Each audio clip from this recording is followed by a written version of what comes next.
Hello everyone, welcome back to my channel. I'm back with another tutorial video, and in today's video I'm going to show you how you can delete your Quora account.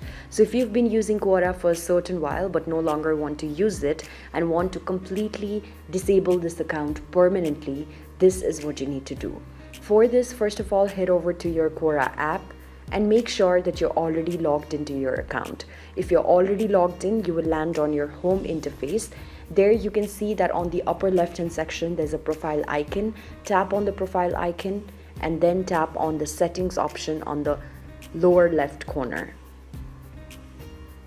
After you tap on the settings option, wait for a certain while until the interface completely loads, where you will be able to see options such as account, privacy, email and notifications, language, Quora and space subscriptions.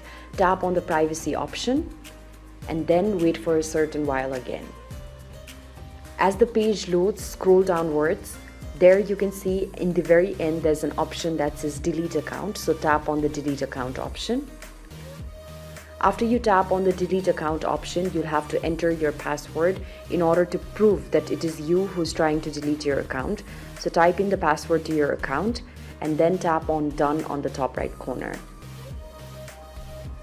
After you tap on done, here it says that deleting your account makes your content and profile permanently inaccessible to other Quora users. So if you're confirm of the deletion, tap on the delete button. And here it says that your account deletion request has been successfully sent. And in a few seconds time, you'll get logged out of your account. So this is basically how you can delete your Quora account. It's quite a simple process, and I hope that I've been able to guide you through it. If you found this video helpful, don't forget to give it a big thumbs up, share, subscribe to our channel, and also hit that bell notification so that you do not miss out on any of our future tutorial videos.